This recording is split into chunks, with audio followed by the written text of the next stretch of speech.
Assalamualaikum warahmatullahi wabarakatuh. Alhamdulillah wassalatu wassalamu ala Rasulillah wa ba'd.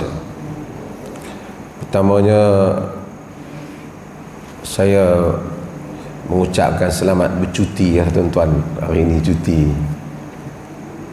Cuti apa ni? Nuzul Quran. Walaupun 17 Ramadan itu ada pendapat bahawasanya ia hari Al-Quran diturunkan seperti mana yang dinukilkan daripada Al-Waqidi, Umar Al-Waqidi, Muhammad bin Umar Al-Waqidi. Namun pendapat yang lebih kuat ialah pendapat pada tarikh-tarikh yang lain bersesuaian dengan apa yang kita baca, inna anzalnahu fi lailatul qadr, sesungguhnya kami turunkan Al-Quran pada malam Lailatul Qadar. Lailatul Qadar ialah salah satu daripada 10 malam yang akhir Ramadan, dan 17 ini belum lagi masuk salah satu daripada 10 yang akhir. Maka pendapat sama ada 21 ataupun pendapat yang lebih kuat dalam riwayat Imam Ahmad iaitu 24 mempunyai dalil yang lebih jelas bahawasanya ia adalah hari penurunan Al-Quran. Apapun tak ada masalah, orang bagi cuti, kita cutilah.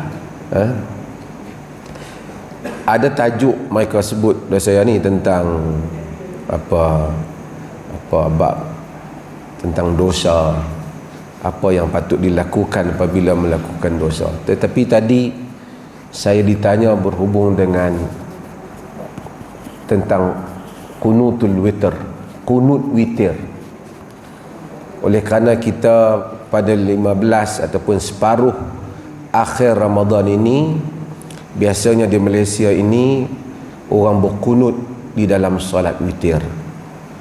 Pendapat berkunut di dalam solat witir itu pada 15 ataupun pada separuh Ramadan yang akhir ialah pendapat yang mana dipegang oleh, diriwayatkan daripada Ali bin Abi Talib, daripada Ubay bin Ka'ab, dan pendapat itu merupakan pendapat yang menjadi pegangan di dalam mazhab Al-Imam Syafi'i rahimahullah.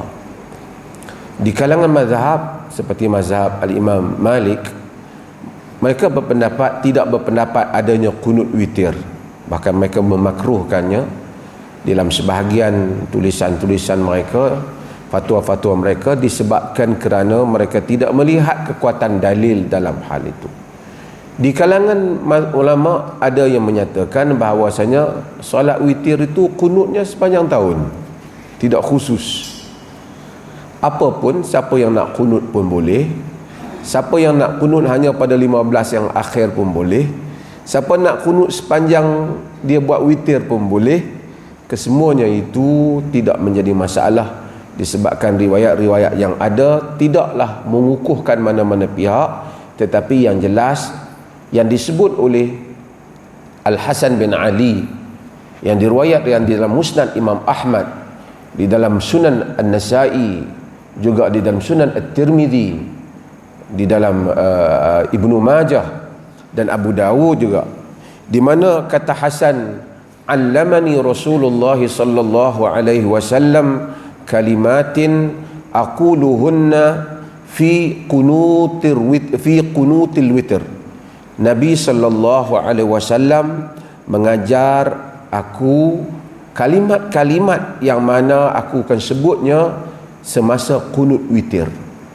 Di sini satu-satunya riwayat bacaan, apakah bacaan bagi kunut witir, yang diriwayatkan daripada Al-Hasan bin Ali radhiyallahu anhuma. Kata, di atas dasar hadis ni lah, maka kunut-kunut yang dibaca termasuklah bagi mazhab Al-Imam Syafi'i yang membaca kunut bagi salat subuh. Asalnya ialah riwayat Al-Hasan bin Ali yang menyebut tentang kunut, bacaan bagi kunut witir, dan digunakan juga oleh mazhab Syafi'i untuk dibaca di dalam kunut subuh. Di mana kata Hasan, apa yang Nabi SAW ajar pada baginda, kepada dia, Di Nabi SAW kata, supaya dia sebut, Allahumma hdini fiman hadait, wa afini fiman afait, wa tawallani fiman tawallait, wa barik li fima a'tait, wa qini syarra ma qadait, fa innaka taqdi wa la yuqda alaik, wa innahu la yadhillu man walait. Dalam sebahagian riwayat ditambah wala ya'izzu man adait. Dalam riwayat Imam Ahmad tidak ada, tapi ditambah dalam riwayat wala ya'izzu man adait. Tabarakta rabbana wa ta'alait, falakal hamdu ala ma qadait. Atau tabarakta rabbana wa ta'alait.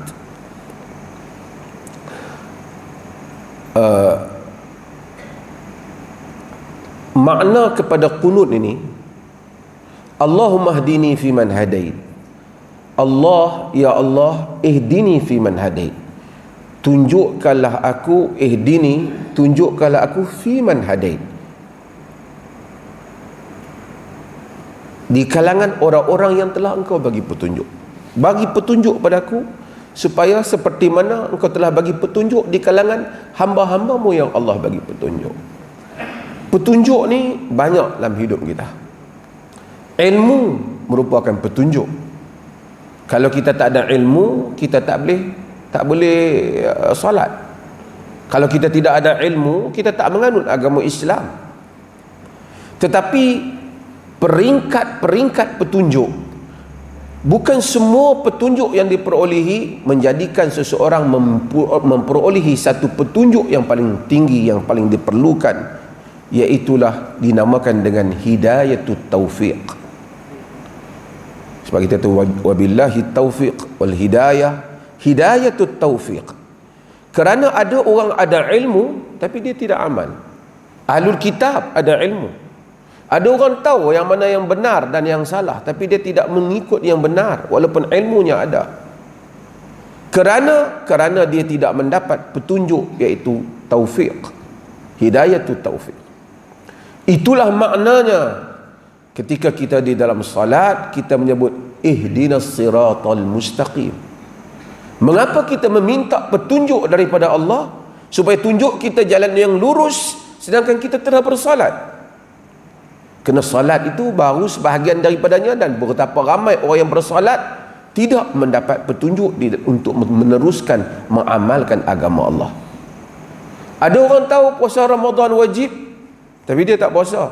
Bukan dia kurang ilmu daripada kita. Ada ulama yang mengetahui antara yang benar dan yang salah, tapi dia memfatwakan yang salah kerana bagi kepentingan dirinya. Maka ilmu sahaja tidak memadai, ilmu dan taufiq daripada Allah Azza wa Jalla. Allahumma hdina fi man hadait. Para anbiya wa bihudahu muqtadi, dengan petunjuk mereka lah kamu ikut. Sebab itu mereka disebut a'immatul huda. Mereka imam-imam kepada petunjuk. Petunjuk ini tak boleh hanya sekadar hantar pergi mengaji agama. Ngajilah agama sampai alim pun, boleh baca kitab, boleh tahu hukum makam syarak, jadilah siapa pun jawatan dia, tapi kalau Allah tak bagi taufiq, maka dia tidak mendapat petunjuk yang paling utama. Sebab itu orang Islam sentiasa memohon petunjuk Allah hatta dalam salat.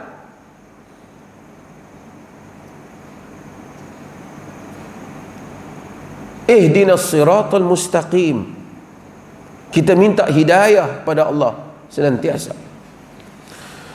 Allahumma hdini fi man hadait wa afini fi man afait, dan afiatkanlah aku bersama dengan orang-orang yang engkau afiatkan. Selamat sejahtera. Kesejahteraan dalam hidup manusia ini ada dua. Satu, manusia sejahtera tubuh dia. Satu, manusia sejahtera jantung hati dia. Iman dia sejahtera. Ada orang tubuh dia sihat, tak pernah sakit, tapi iman dia, jantung hati dia tidak sejahtera. Itu yang Allah kata fi qulubihim marad fazadahumullahu marada. Di dalam jantung hati mereka ada penyakit, dan Allah tambahkan penyakit. Dan yang kita fikir, ramai dengan keadaan kita fikir tubuh kita. Sebab itu kadang-kadang orang tengok tubuh tak sihat, fikiran dia sihat. Itu yang walaupun tak sihat solat, walaupun tak sihat tak buat benda yang salah. Ada orang yang sihat, tubuh akal tak sihat, jantung hati tak sihat. Wa'afini fi man afait. Bila kita minta wa'a pada Allah, Allahumma hdini fi man hadait, wa'afini fi man afait. Ya Allah, tolong sejahterakan aku, afiatkanlah aku di kalangan orang-orang yang kau beri sejahtera. Ada ramai, saya dulu duduk di Jordan. Di Jordan dulu tokoh masa hayat Syekhul Intifadah, Syekh Ahmad Yasin, duduk di atas kursi ya,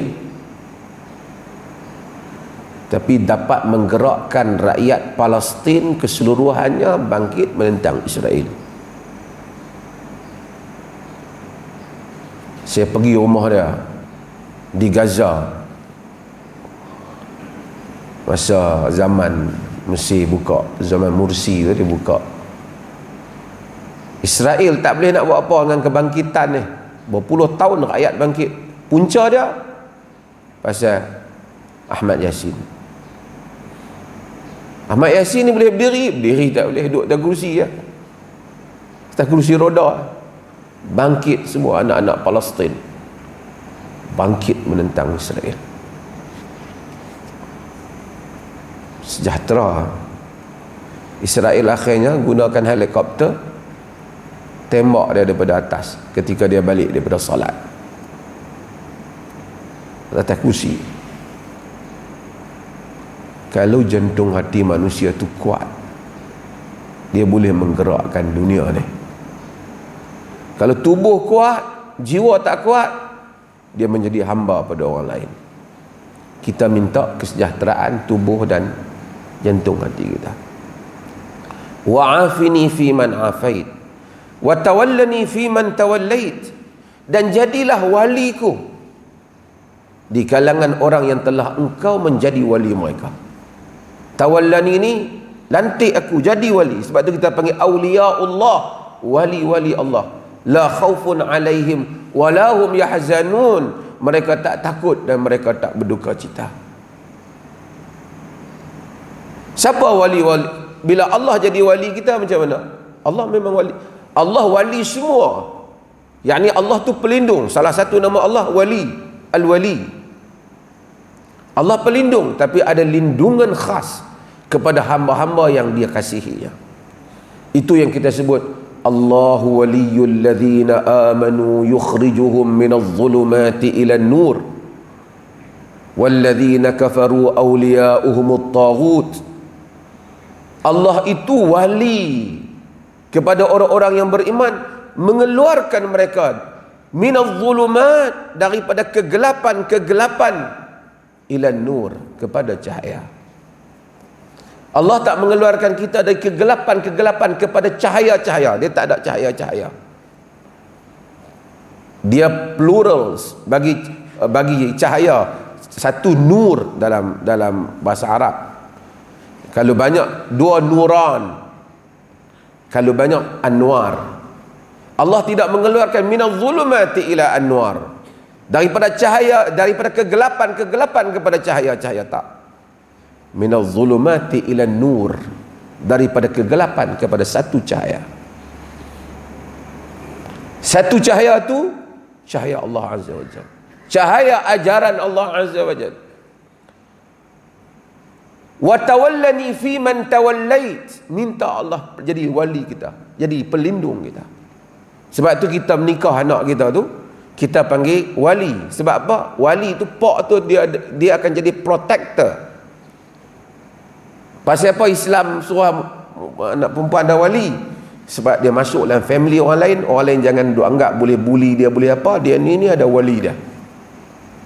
Tu peranan wali tu. Kalau wali pun duk berdengung, tu kena tukar wali. So dalam mazhab Syafi'i dia tahu waliul mursyid, wali yang waras. Kau dia pun tak boleh lindung diri dia, macam mana nak lindung anak perempuan dia?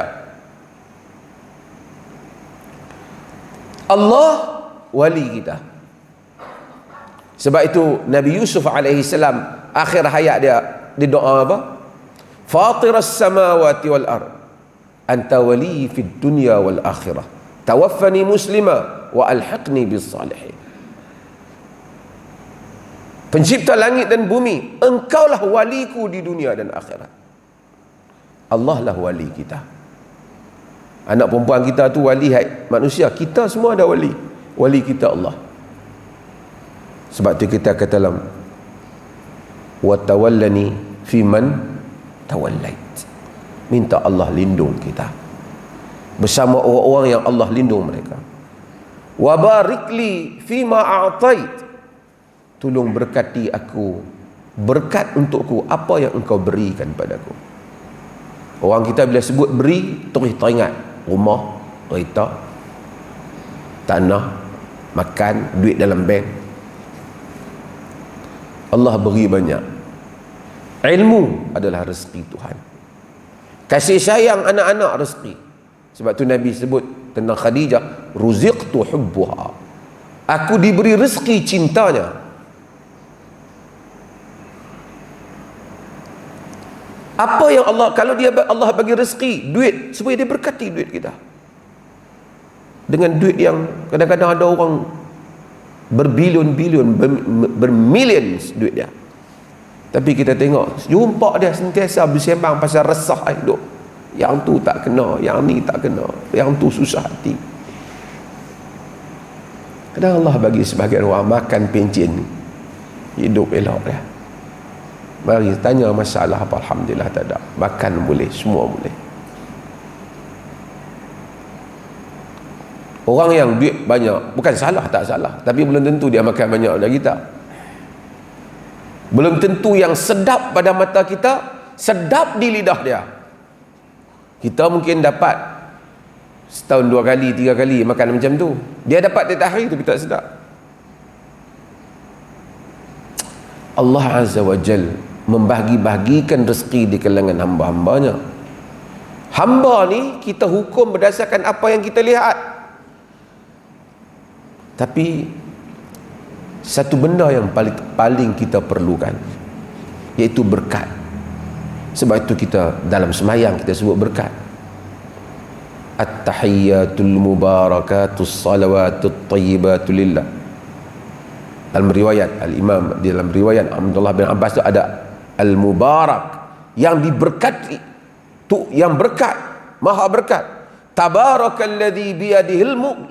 Maha berkat Tuhan yang pada tangannya kerajaan. Tuhan maha berkat. Berkat ni sebahagian ulama lughah kata daripada birkah. Birkah tu telaga ayam, kola ayam. Kerana dia himpun. Berkat ialah kebaikan, khair, limpahan kebaikan. 10 ringgit yang diberkati lebih baik daripada 10 ribu yang tak diberkati. Wa barikli fima a'tait. Tolong berkat apa yang kau bagi. Kadang-kadang Allah bagi tak sama. Dia ni gaji 10 ribu, 20 ribu, dia ni gaji 2 ribu. Tapi kalau dia berkat yang 2 ribu, lebih baik daripada 10 ribu. Kita kira nombor, kita lupa kira. Sebab tu di dalam ekonomi Islam ini ada satu benda yang tak boleh kira. Angka, semua ekonomi kira angka, berapa banyak masuk, berapa banyak keluar. Tapi satu yang tak boleh kira, berapa berkat dia dapat. Berkat ni tak kira jawatan. Dia ni jawatan besar, mesti dia berkat banyak, tak. Berkat ni dia tak payah urus dengan bos pejabat dah. Berkat ni dia urus dengan Tuhan dia. Maka Allah berkati sebahagian rezeki yang sedikit lebih daripada rezeki yang banyak. Sebab tu hidup ni kalau kita renung, adil Tuhan. Tapi oleh kerana kita mengira secara materialistik, Lalu kita kecewa dengan angka-angka yang ada. Kita lupa anak kita, walaupun kita tak besar rumah kaya macam dia, 3 anak kita lebih Tuhan berkati lebih pada anak dia. Makan minum kita lebih, hidup kita lebih terurus. Datang ke masjid, tahu Allah tuju, kemudian balik pada masjid, datang. Ada orang tak tahu nak buat apa. Hatta orang kita sekalipun uzur, tapi tahu bersyukur, hati tenang. Wa barik li fima atai wa qini syarra ma qadai. Tolong pelihara aku daripada kejahatan apa yang telah engkau qadakan. Tuhan ni dia tak ada kejahatan padanya. Ini akidah ahli sunnah wal jamaah. Tapi kejahatan itu nisbah pada kita. Kematian bukan kejahatan. Kematian pulang pada Allah. Sakit bukan kejahatan. Sakit satu kejadian yang dengan sakit tu kerana manusia ada sakit, dia pelihara tubuh dia. Tapi dari sisi kita, Tuhan menciptakan kejadian. Ini satu bab panjang dalam ilmu tentang dalam teologi tentang zat Tuhan, the essence of God, dengan hubungannya dengan jahat dan baik. Dulu-dulu ahli-ahli etis gagal untuk memahami teori tentang jahat dan baik ini. Epicurus dan macam-macam lagi kurun-kurun sebelum Masihi, mereka keliru tentang bagaimana Tuhan ni kebaikan mutlak ataupun padanya ada kejahatan. Tuhan adalah kebaikan mutlak. Kata Nabi, wal khairu fi yadaika wasyarru laisa ilaik. Dalam riwayat, kebaikan itu di tanganmu dan kejahatanmu sama sekali tidak padamu. Dia menciptakan semua, jahat baik. Hubungan seks perzinaan mungkin buruk, tapi hubungan seks itu sendiri tidak ada baik dan buruk, melainkan pada hukum saja. Kemarau buruk pada kita pasal kita kena, tapi kemarau itu perlu untuk alam ini. Pada zat kejadian, Allah menciptakan semua kejadian, buruk baik orang yang mengalaminya. Tapi dalam bahasa ni kita sebut waqini syarra ma qadait, lindungi aku dari kejahatan apa yang engkau telah tentukan. Fa innaka taqdi wa la yuqda alaik wa innahu la yadhillu man walait. Karena engkau itu menentukan dan tidak ada siapa yang dapat engkau tidak menentukan padamu. Engkau menetapkan, siapa tak boleh tetap pada Allah? Allah tetapkan. Dia tetapkan kita, siapa tak boleh tetap untuk dia. Sebab tu kita tak boleh doa, ya Allah, aku dah solat, aku mesti masuk syurga. Itu hak mutlak Tuhan. Sebab tu kita masuk syurga dengan rahmatnya semata-mata. Rahmat Tuhan saja. Dia bagi kita, dia bagi tubuh kita, dia bagi. Tetapi dia itu rahmat. Wa innahu la yadhillu man walait. Sesungguhnya tidak mulia. Wa innahu la yadhillu man walait. Sesungguhnya tidak akan hina orang yang telah engkau tabalkan, engkau lantik. Allah kalau bersama kita, kita tak hina. Biar pergi orang hina pun. Orang bercinta tuan-tuan, orang cinta dengan kekasih dia. Mak pak dia kata apa, dan dia tak kira. Dia kira kekasih dia tu okey tak apa dah. Pasal dia kasih. Walillahil izzatu walirrasulihi walilmu'minin. Apabila kita kasih pada Allah, kita rasa dunia ni tak apa, hangpa nak kata apa kata. Selagi aku dapat yakini bahawasanya Allah bersama dengan aku di pihak yang Allah mahu. Kerana akhirnya manusia akan pulang pada Allah, dan itulah kesudahannya.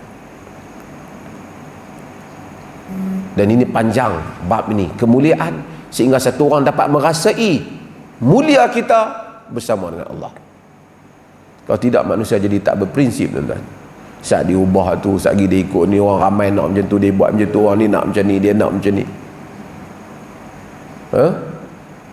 Tapi bila satu orang berjalan, sebab tu saya sebut di akhirat kelak ada Nabi mari, Allah kata Nabi mari dengan sayup mata ramai pengikut dia. Ada Nabi ma'ahurah, ada Nabi, ada sekumpulan manusia. Wan nabiyyu ma'ahu rajulan. Ada nabi dua orang ikut dia. Ada nabi satu orang ikut dia. Wan nabiyyu laisa ma'ahu ahad. Ada nabi siapa pun tak ada dengan dia pada hari akhirat kelak. Dakwah tak ada. Tak ada siapa.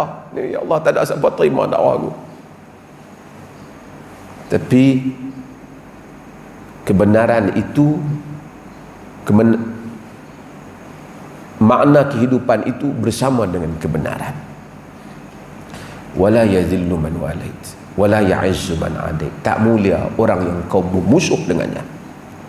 Walaupun orang tabal dia, orang sebut macam-macam, tapi kalau Tuhan bermusuh dengan dia, tak mulia. Sebab tu orang Islam ada izzah. Sebab tu sahabat-sahabat apabila pergi jumpa maharaja-maharaja yang besar, tak gerun mereka. Ini musuh Allah. Tapi kita sentiasa gerun dengan harta orang, dengan kedudukan orang, kerana bukan Allah yang menjadi tajuk ya, di dalam diri kita. Tabarak Rabbana wa ta'alaik. Maha berkat engkau dan maha tinggi engkau. Panjang kalau kita nak hurai seterusnya ayat-ayat ni.